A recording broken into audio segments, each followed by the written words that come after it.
Hello students, कक्षा 6 हिंदी का 5वां पाठ। आज का जो पाठ है वो है अक्षरों का महत्व, यानी अक्षरों का हमारे जीवन में कितना महत्व है वह इस पाठ में आपको बताया गया है। तो हम आगे बढ़ते हैं। अक्षरों की कहानी। यह पुस्तक अक्षरों से बनी है। किससे बनी है? यह पुस्तक अक्षर से बनी है। इस पुस्तक चाहे कोई भी पुस्तक है वह किससे बनी है? अक्षर। उसमें तरह तरह के अक्षर लिखे जाते हैं, तब जाके वह पुस्तक तैयार होती है। अगर इस पुस्तक में कोई भी अक्षर नहीं होगा तो यह किताब कैसी रहेगी? बिल्कुल खाली रह जाएगी ना। इसका कोई औचित्य नहीं रहेगा, इसका कोई महत्व नहीं रहेगा। तो सारी पुस्तकें अक्षरों से बनी हैं, और जितनी भी पुस्तकें हैं, चाहे वो इस संसार में हो, चाहे इस देश में हो, हमारे देश में हो, वह किससे बनी है? अक्षरों से बनी हैं। तरह तरह की पुस्तकें, तरह तरह के अक्षर, तरह तरह की पुस्तकें यानी विभिन्न प्रकार की पुस्तकें, और उसमें तरह तरह के अक्षर। आपको पता ही है पुस्तकें भी तरह तरह की पुस्तक होती हैं। आप देखते ही होंगे, कुछ तो आपकी एजुकेशन से संबंधित, शिक्षा से संबंधित पुस्तकें हैं, कुछ आपकी प्रतियोगी परीक्षाओं की पुस्तकें हैं, कुछ बच्चे कॉमिक्स के तौर पर उसको पढ़ते हैं, कुछ कार्टून के तौर पर उसको पढ़ते हैं, कुछ बच्चे रामायण महाभारत, और कुछ आध्यात्मिक पुस्तकें हैं। तो तरह तरह की पुस्तकें हैं और उन पर तरह तरह के अक्षर छपे हुए हैं।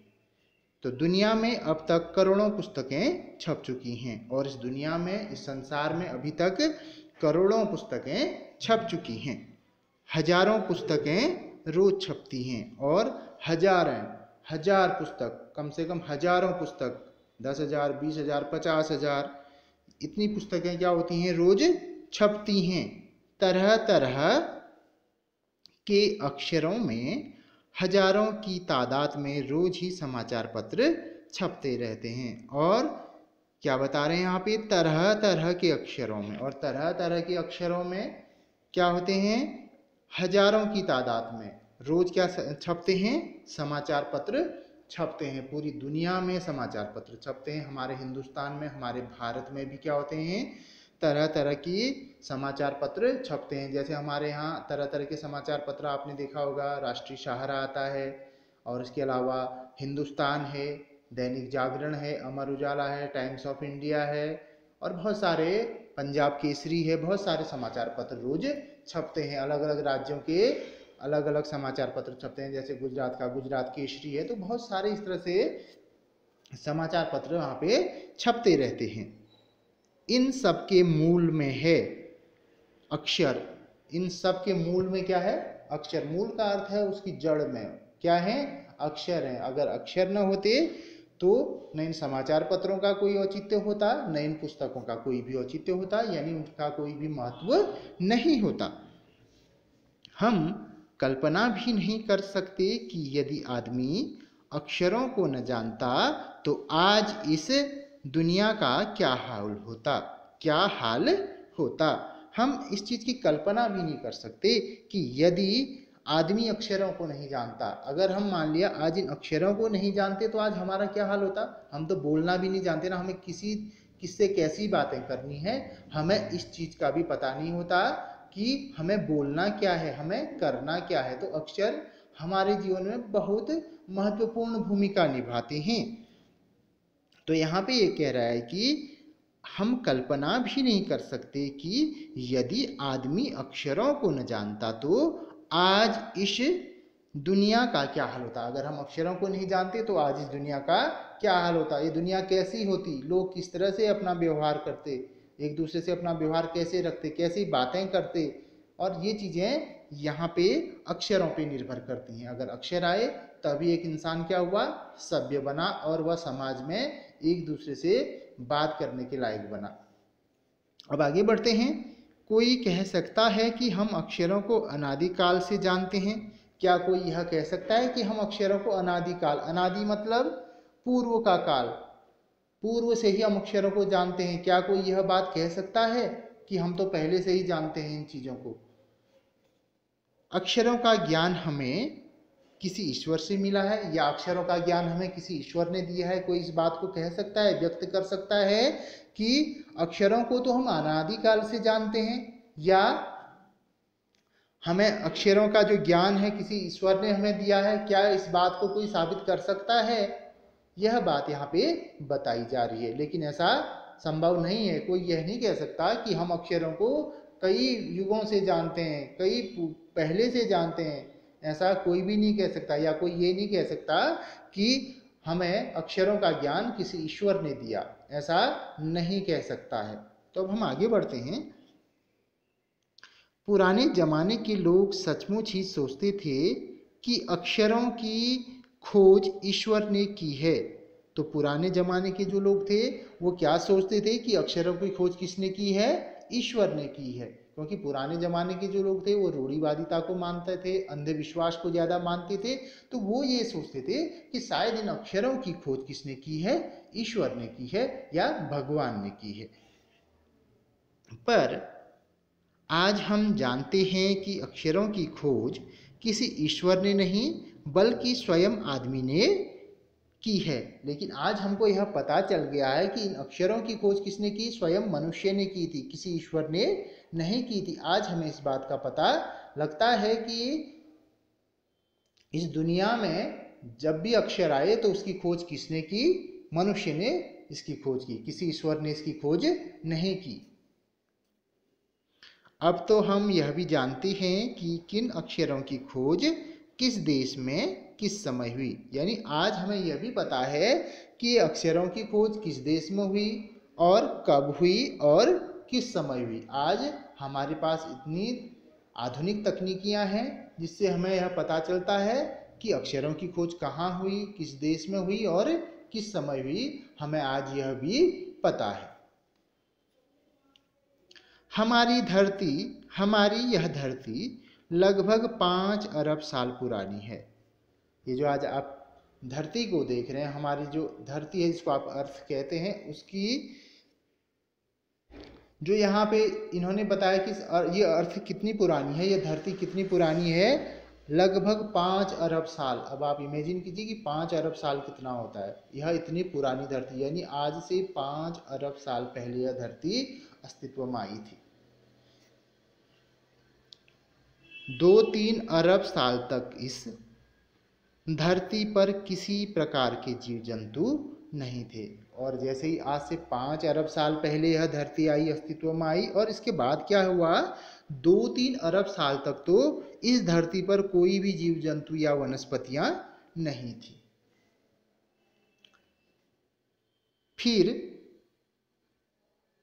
करोड़ों साल तक केवल जानवरों और वनस्पतियों का ही इस धरती पर राज्य रहा। फिर क्या हुआ? उसके बाद जैसे जैसे धीरे धीरे आगे समय बढ़ता गया तो फिर क्या हुआ? उसमें करोड़ों साल तक क्या रहे? उसमें जानवर रहे और वनस्पतियां, इनका ही इस धरती पर राज्य रहा। तो पहले तो क्या हुआ? 5 अरब साल पहले क्या हुआ? इस पृथ्वी का अस्तित्व सामने आया, और उसके बाद इसमें 2-3 अरब साल तक तो क्या हुआ? इस पर न कोई जानवर था और न कोई वनस्पति थी। लेकिन फिर धीरे धीरे समय जब आगे बढ़ता गया तो फिर क्या हुआ कि करोड़ों वर्ष तक इस धरती पर जानवर और वनस्पतियां ही रहीं।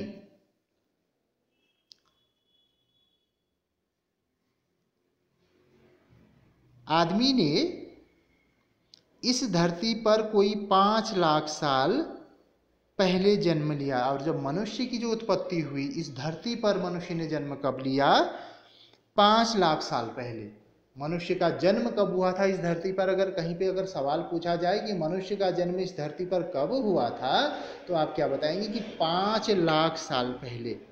5 लाख साल पहले मनुष्य का इस धरती पर क्या हुआ था? जन्म हुआ था। धीरे धीरे उसका विकास हुआ, और जैसे ही मनुष्य का जन्म हुआ इस धरती पर, धीरे धीरे उसका विकास भी होने लगा। कोई 10,000 साल पहले आदमी ने गांवों को बसाना शुरू किया।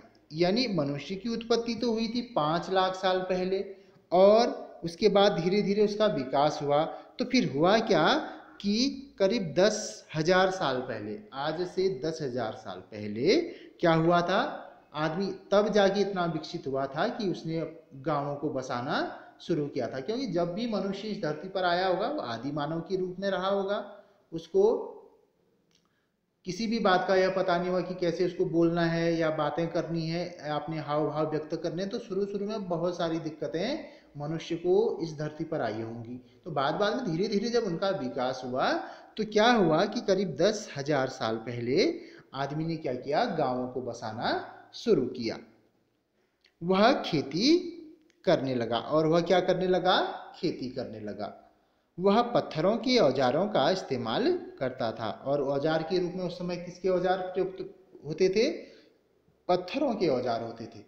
चाहे वो शिकार करने के लिए हों, चाहे खेती करने के लिए हों, तो उस समय औजार किसके बनाए जाते थे, पत्थरों के नुकीले औजार बनाए जाते थे। फिर उसने तांबे और कांसे के भी औजार बनाए। फिर उसके बाद क्या हुआ, धीरे धीरे मनुष्य का विकास और बढ़ता गया। तो उसने क्या किया, तांबे और कांसे के क्या किए, औजार बनाने शुरू किए। और आज के समय में किसके औजार बनाए जाते हैं, लोहे के उपकरण ज्यादा बनाए गए हैं। तो समय के अनुसार, वो समय क्या था, उस समय साधन ज्यादा नहीं थे, तो लोग उस समय क्या करते थे, पत्थरों के औजार बनाते थे। और आज हमारी तकनीकी इतनी विकसित हो चुकी है कि आज हमारे पास सारे क्या हैं, लोहे के उपकरण हैं और सारे आधुनिक उपकरण हैं। और क्या कहते हैं, सारे जो उपकरण हैं वो बिजली से चलने वाले, डीजल से चलने वाले, पेट्रोल से चलने वाले और कई तरह के संसाधनों से चलने वाले ये उपकरण आज मौजूद हैं। तो प्रागैतिहासिक मानव ने सबसे पहले चित्रों के जरिए अपने भाव व्यक्त किए। जो प्रागैतिहासिक का है यानी पूर्व काल का, यानी पूर्व काल का, पूर्व काल का मानव, इसने सबसे पहले क्या किया था, चित्रों के जरिए अपने भाव व्यक्त किए थे। यहाँ पे आपको दिखाया गया है, उन्होंने चित्रों के माध्यम से अपने भाव व्यक्त किए। यहाँ पे उनके भाव भी, यहाँ पे देखिए शिकार का एक दृश्य दिखाया गया है, मध्य भारत का चित्र है यहाँ पे। और उन्होंने शिकार करने के तरीके देखिए यहाँ पे, वो चित्रों के माध्यम से यहाँ पे उन्होंने प्रकट किए हैं। तो क्या हुआ था उस समय, प्रागैतिहासिक यानी पूर्व काल का मानव। पूर्व काल का मानव, उसने सबसे पहले चित्रों के माध्यम से अपने भाव व्यक्त किए, जैसे पशुओं, पक्षियों, आदमियों आदि के चित्र। तो उसने क्या किया, शुरू शुरू में पशुओं के, पक्षियों के और आदमियों के चित्र बनाना शुरू किया। इन चित्र संकेतों के बाद में भाव संकेत अस्तित्व में आए। और इन चित्रों की संकेतों के बाद क्या आए, भाव संकेत आए। भाव संकेत का अर्थ अपने हाव भाव को व्यक्त करना। वो कैसे व्यक्त करते थे, उनको चित्र संकेतों के बाद क्या आए, उनके बाद फिर भाव संकेत अस्तित्व में आए, यानी उनकी उपस्थिति हुई, मौजूदगी हुई। अस्तित्व का अर्थ है मौजूदगी या उपस्थिति। जैसे एक छोटे वृत्त के चहुं ओर किरणों की द्योतक रेखाएं खींचने पर वह सूर्य का चित्र बन जाता था। जैसे एक छोटे से वृत्त, आपने देखा एक छोटा सा गोला, उसके चहुं ओर, चहुं का अर्थ है चारों ओर, किरणों की द्योतक रेखाएं, द्योतक का अर्थ होता है प्रकट करने वाला। तो क्या हुआ, एक वृत्त के गोले के चारों ओर किरणों की द्योतक, किरणों को प्रकट करने वाली रेखाएं खींचने पर क्या होता था, वह सूर्य का चित्र बन जाता था। हमने आपको चित्र के माध्यम से हम आपको इसको बता सकते हैं कि यह चित्र कैसे बनेगा। जैसे यहाँ पे हमने एक ये गोला बनाया और क्या करते थे हम, उसमें सूर्य की किरणों को क्या कर देते थे, ऐसे फैला देते थे। तो ये क्या बन जाता था, सूर्य का चित्र बन जाता था। उस समय भी ऐसा ही किया जाता था। तो इस तरह से वह सूर्य का चित्र बन जाता था। तो यहाँ पे ये बता रहे हैं कि जैसे एक छोटे वृत्त के चहुं ओर किरणों की द्योतक रेखाएं खींचने पर वह क्या बन जाता था, सूर्य का चित्र बन जाता था। बाद में यही चित्र ताप या धूप का द्योतक बन गया। और बाद में क्या हुआ, धीरे धीरे यही चित्र क्या बन गया, ताप, गर्मी या धूप को प्रकट करने वाला, द्योतक का अर्थ प्रकट करने वाला बन गया। इसी तरह अनेक भाव संकेत अस्तित्व में आए और इसी तरह से कई भाव संकेत क्या हुए, उनकी उपस्थिति हुई, मौजूदगी हुई और वह अस्तित्व में आए। तब जाकर काफी बाद में आदमी ने अक्षरों की खोज की और उसके बाद धीरे धीरे जब ये चित्र संकेत और भाव संकेत, उसके बाद क्या किया, मनुष्य ने अक्षरों की खोज शुरू की। क्या की, अक्षरों की खोज शुरू की। अक्षरों की खोज के सिलसिले को शुरू हुए मुश्किल से 6000 साल हुए हैं और जो अक्षरों की खोज हुई है इसका जो सिलसिला चला ये कब, मुश्किल से 6000 साल। इसको कितने हुए हैं, 6000 साल हुए। यानी अक्षरों की खोज कब हुई थी, 6000 वर्ष पूर्व अक्षरों की खोज हुई है। केवल 6000 साल, केवल 6000 साल। अब यहाँ पे आपको दिखाया गया है कि मध्य अमेरिका के ओंजीबा आदिवासियों के चित्र। ये मध्य अमेरिका की एक जगह है ओंजीबा, यहाँ पे क्या है, उनके आदिवासियों ने अपने चित्र बनाए गए और उन चित्रों में उन्होंने लिखा है यहाँ पे दाईं ओर से बाईं ओर को क्रमशः, दाईं ओर से बाईं ओर की ओर क्रमशः। तो जैसे तूफान का देवता बनाया गया है जो सारे आकाश को घेरता है, नगाड़ा बनाया गया है, पंखों से सुशोभित नगाड़ा है, द्रोणकाक, काला कौवा, कौवा और दवाखाने में आदमी। तो इस तरह के यहाँ पे चित्र बनाए गए हैं। तो इसी तरह से अक्षरों की खोज के साथ एक नए युग की शुरुआत हुई। क्या हुआ, जैसे ही अक्षरों की खोज हुई तो एक नए युग की भी क्या हुई, शुरुआत हुई। आदमी अपने विचार और अपने हिसाब किताब को लिखकर रखने लगा। आदमी क्या करने लगा, मनुष्य क्या करने लगा कि वह अपने विचारों को क्या करने लगा, लिखकर एक जगह लिख देता था। एक कॉपी या जो भी होती थी उस समय लिखने की जो भी सामग्री उनके पास होती थी उसमें वह लिख देता था और अपने हिसाब किताब को भी वह क्या करने लगा, लिखने लगा था। तब से मानव को सभ्य कहा जाने लगा और धीरे धीरे मनुष्य ने जब अक्षरों की खोज की और उसके बाद वह अपने विचारों को लिखता था, अपने हिसाब किताब को लिखता था, उसके बाद क्या हुआ, मानव को वह सभ्य कहलाने लगा, मानव सभ्य कहलाने लगा। आदमी ने जब से लिखना शुरू किया तब से इतिहास आरंभ हुआ और जैसे ही मनुष्य ने लिखना शुरू किया तो वहीं से क्या हुआ, इतिहास का भी आरंभ हुआ। जैसे ही अक्षरों की खोज हुई और मनुष्य ने क्या किया, अपने विचारों को लिखना शुरू किया और अपने हिसाब किताब को लिखना शुरू किया तो उसके बाद क्या हुआ, जैसे जैसे उसने लिखना शुरू किया तो वहीं से इतिहास का भी क्या होता है, आरंभ होता है।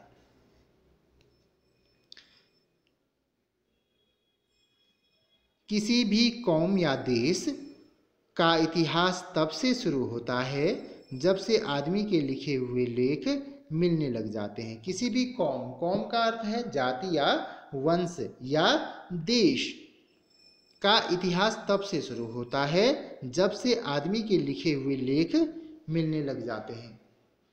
जब से भी अक्षरों की खोज हुई, चाहे वो किसी भी देश का आदमी रहा हो या किसी भी वंश का, किसी भी जाति का है, वो क्या करते थे, अपने लेख लिखते थे। जैसे यहाँ पे पता चल रहा है ना, आदिवासियों के चित्र हैं, इसी तरह से उनके कुछ लेख भी रहे होंगे उस मध्य अमेरिका के लोगों के। इसी तरह से सभी देशों के लोग या सभी जातियों के लोग, सभी वंशों के लोग क्या करते थे, अपने अपने लेख लिखते थे। तो वहीं से क्या हुआ, इतिहास तभी से शुरू होता है जब से आदमी के लिखे हुए लेख मिलने लग जाते हैं। वहीं से हम इतिहास की उत्पत्ति कह सकते हैं। इस प्रकार इतिहास को शुरू हुए मुश्किल से 6000 साल हुए हैं। इस प्रकार जो ये इतिहास है इसको शुरू हुए कितने हुए, मुश्किल से 6000 वर्ष, क्योंकि जब से अक्षरों की उत्पत्ति हुई थी, अक्षरों की खोज हुई थी, तभी से हमारे इतिहास को भी यहाँ पे माना जाता है। उसके पहले के काल को प्रागैतिहासिक काल यानी इतिहास के पहले का काल कहते हैं। उससे पहले का जो समय था उस समय को, उस काल को क्या कहते हैं, प्रागैतिहासिक। प्रागैतिहासिक का अर्थ मैंने बताया था, पूर्व का काल। यानी इसको हम क्या कह सकते हैं, इतिहास के पहले का काल, यानी उस समय क्या था, इतिहास नहीं था, तो इसको क्या कहेंगे, इतिहास के पूर्व का काल, इतिहास के पूर्व का काल या प्रागैतिहासिक काल उसको हम कहेंगे। अतः हम देखते हैं कि यदि आदमी अक्षरों की खोज नहीं करता तो आज हम इतिहास को न जान पाते। इस प्रकार हम यह देखते हैं कि अगर आदमी क्या करता, अक्षरों की खोज नहीं करता तो आज हम इतिहास को नहीं जान पाते। अगर अक्षर ही नहीं होते तो स्वाभाविक सी बात है कि आज हमारा इतिहास भी नहीं होता। अगर मनुष्य को लिखना ही नहीं आता तो अपना इतिहास कैसे लिखता, वो अपने बारे में कैसे लिखता। हुमायूं कौन था, बाबर कौन था, जहांगीर कौन था, शाहजहां कौन था, हमें इस बात की जानकारी कैसे पता चलती। हम कहते हैं भारत के पहले प्रधानमंत्री पंडित नेहरू थे, लाल बहादुर शास्त्री थे, तो उनका इतिहास हमें कैसे पता चलता ना। तो बहुत सारी चीज़ें होती हैं जो हमें सिर्फ इतिहास के माध्यम से ही पता चलती हैं। तो इसी तरह से आगे बढ़ते हैं। हम यह न जान पाते कि पिछले कुछ सालों में आदमी किस प्रकार रहता था, क्या सोचता था और कौन कौन राजा हुए इत्यादि। हमें इस बात का पता नहीं चलता कि आज से हजारों साल पहले आदमी किस प्रकार रहता था, उनका रहन सहन कैसा था, कहाँ रहता था और वह क्या क्या सोचता था। आज के मनुष्य की सोच क्या है या उस समय के मनुष्य की सोच क्या रही होगी, यह हमें इतिहास से ही तो पता चलता है ना। तो उस समय के मनुष्य की क्या सोच रही होगी, वो कहाँ रहता होगा, क्या खाता होगा, क्या काम करता होगा, यह बात हमें इतिहास के माध्यम से ही पता चलती है। और उस समय कौन कौन राजा हुए इत्यादि, और उस समय कौन राजा हुए, कौन शासक रहे, ये चीजें आज हमें किससे पता चलती हैं, इतिहास के माध्यम से पता चलती हैं। अक्षरों की खोज मनुष्य की सबसे बड़ी खोज है, और जो अक्षरों की खोज है वो मनुष्य की सबसे बड़ी उपलब्धि है। अगर अक्षर नहीं होते तो आज मानव समाज भी नहीं होता और यह दुनिया भी नहीं होती। अक्षरों के बिना हम इस दुनिया की कल्पना भी नहीं कर सकते हैं। तो अक्षरों की खोज जो है वो मानव के लिए सबसे बड़ी खोज है। अक्षरों की खोज करने के बाद ही मनुष्य अपने विचारों को लिख कर रखने लगा, और जैसे ही अक्षरों की खोज हुई तो उसके बाद मनुष्य ने क्या किया, अपने विचारों को वह क्या करता था, लिख कर रखने लगा था। इस प्रकार एक पीढ़ी के ज्ञान का इस्तेमाल दूसरी पीढ़ी करने लगी, और क्या होते रहा, जैसे ही मनुष्य सभ्य हुआ, विकसित हुआ, उसका विकास हुआ, तो उसके बाद जो उसका ज्ञान था वह एक पीढ़ी से दूसरी पीढ़ी तक चलता रहा। अर्थात यहाँ पर इसका कहने का मतलब ये भी है, जैसे ये किताब आज आप पढ़ रहे हैं तो आने वाले समय में क्या होगा, आपके बच्चे भी पढ़ेंगे और उनके बच्चे भी पढ़ेंगे, तो पीढ़ी दर पीढ़ी यह किताबों का प्रचलन चलता रहेगा, और इससे जो शिक्षण होगा वो एक पीढ़ी से दूसरी पीढ़ी तक जाते रहेगा। उसके बाद अक्षरों की खोज करने के बाद पिछले 6000 सालों में मानव जाति का तेजी से विकास हुआ है, और जैसे ही अक्षरों की खोज हुई तो पिछले 6000 सालों में क्या हुआ है, मानव का बहुत तेजी से विकास हुआ। ये विकास हुआ आप देख ही रहे हैं, आज मानव सबसे सर्वश्रेष्ठ प्राणी है, बुद्धिमान प्राणी है, कई तरह के उसने उपकरण बना लिए हैं, और आज देखा जाए विज्ञान के क्षेत्र में हो चाहे चिकित्सा के क्षेत्र में हो, कई क्षेत्रों में जो है आज मानव क्या है, अपनी उपलब्धि दिखा रहा है। और तरह तरह के क्या है, आज मानव ने क्या बना दी है, उपकरण बना दिए हैं, मिसाइलें बना दी हैं, तरह तरह की गाड़ियाँ बना दी हैं, तरह तरह के उद्योग धंधे स्थापित कर दिए हैं, और आज देखा जाए तो पूरे भारत ही नहीं, पूरे विश्व में पूरा तकनीकी युग इसको हम कह सकते हैं कि आज पूरा टेक्निकल युग आज आ चुका है, तकनीकी युग का एक विकास हो चुका है, क्योंकि सारी चीज अब किन पर निर्भर है, मशीनों पर निर्भर है। तो अतः हाँ, यह महत्व है कि अक्षरों का और उनसे बनी हुई लिपियों का। तो महत्व यहाँ पे किसका बताया गया है, अक्षरों का और उनसे बनी हुई लिपि। लिपि का अर्थ होता है लिखावट, लिखने का ढंग या लेखन प्रणाली, वह इसी का सबसे ज़्यादा महत्व है, किसका, अक्षरों का और उनसे बने हुई लिपियों का। अतः हम सबको अक्षरों की कहानी मालूम होनी चाहिए। तो यहाँ पे बता रहे हैं कि हम सबको अक्षरों की कहानी मालूम होनी चाहिए कि अक्षरों की उत्पत्ति कैसे हुई, कैसे इस पृथ्वी पर यह अक्षर आए, कहाँ से आए और कौन इनको लेकर आया, यह हमें सब पता होना चाहिए। आज जिन अक्षरों को हम पढ़ते या लिखते हैं वे कब बनाए गए, कहाँ बने और किसने बनाए, यह जानना जरूरी है भी। तो यहाँ पे बताया जा रहा है कि आज जिन अक्षरों को हम पढ़ते हैं, लिखते हैं, ये शब्द कब बनाए गए, किसने बनाए और कहाँ बनाए, हमें इस बात का ज्ञान होना बहुत जरूरी है। तो यहाँ पर इस पाठ में आपने समझा कि अक्षरों का महत्व हमारे जीवन में कितना महत्वपूर्ण है। तो इसका मैं एक बार आपको संक्षेप में सार भी यहाँ पे बता देता हूँ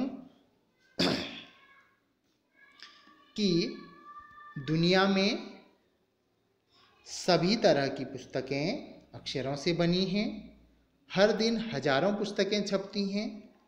अक्षर हमारे विचारों को आदान प्रदान करने का क्या है, एक साधन है। अक्षरों के बिना हम इस दुनिया की कल्पना भी नहीं कर सकते हैं।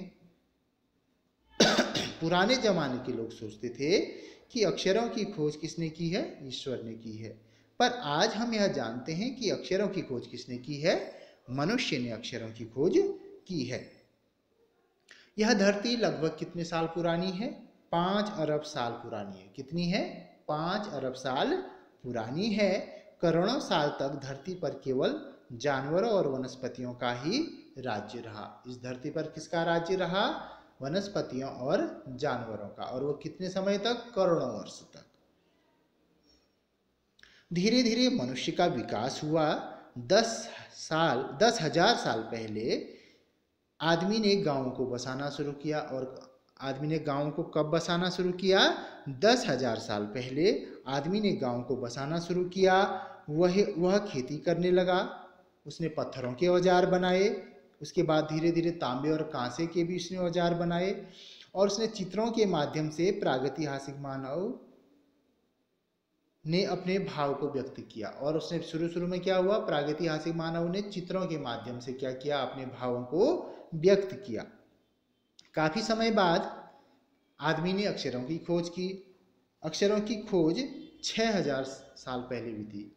अगर यहाँ पे एक सवाल पूछा जाए कि अक्षरों की उत्पत्ति कब हुई थी, तो आप इसका उत्तर देंगे अक्षरों की उत्पत्ति 6,000 साल पहले हुई थी। इसके खोज के साथ साथ एक नए युग की शुरुआत हुई। जैसे ही अक्षरों की खोज हुई तो इसके साथ एक नए युग की शुरुआत हुई। मनुष्य ने अपने विचारों और हिसाब किताब को क्या किया, लिखना शुरू कर दिया। जैसे अक्षरों की खोज हुई तो मनुष्य ने क्या किया, अपने विचारों को और अपने हिसाब किताब को क्या करना शुरू कर दिया, लिखना शुरू कर दिया। और सभ्य कहा जाने लगा। वह मानव क्या कहलाने लगा, सभ्य कहलाने लगा। जब से मनुष्य ने लिखना शुरू किया तब इतिहास आरंभ हुआ। और जैसे ही मनुष्य ने लिखना शुरू किया वहीं से इतिहास का भी क्या होता है, आरंभ होता है। इसके पहले के काल को क्या कहते हैं, प्रागैतिहासिक काल कहते हैं, यानी इतिहास के पूर्व का काल कहा जाता है। अगर आदमी अक्षरों की खोज नहीं कर पाता तो हम इतिहास को नहीं जान पाते। अगर अक्षरों की खोज क्या मनुष्य नहीं कर पाता तो हम आज इतिहास को नहीं जान पाते। कैसे नहीं जान पाते, क्योंकि मनुष्य को लिखना नहीं आता और वह अपने विचारों को और अपने बारे में नहीं लिख पाता, तो हम उस इतिहास को भी नहीं जान पाते। अक्षरों की खोज मनुष्य की सबसे बड़ी खोज है। यहाँ पे बताया जा रहा है कि अक्षरों की खोज क्या है, मनुष्य की सबसे बड़ी खोज है। अक्षरों की खोज के बाद मानव जाति के विकास में तेजी आई। और जैसे ही अक्षरों की खोज हुई उसके बाद मानव जो जाति है उसमें क्या हुआ, तेजी से विकास होना शुरू हुआ। और आज आप देख ही रहे हैं तरह तरह के विकासों में मनुष्य ने आज सभी क्षेत्रों में, चाहे वह विज्ञान के क्षेत्र में हो, चाहे चिकित्सा के क्षेत्र में हो, चाहे उद्योग धंधों के क्षेत्र में हो, किसी भी क्षेत्र में आज मानव क्या है, अग्रणी है। क्योंकि मनुष्य एक सबसे बुद्धिमान प्राणी है। तो आज यहाँ पे इस पाठ के माध्यम से आपने अक्षरों के महत्व को समझा और आप इसको दोहराएंगे और इसके इस पाठ को समझने की कोशिश करेंगे। इसके बाद हम अगले भाग में इस पाठ के प्रश्न और उत्तर आपको कराएंगे।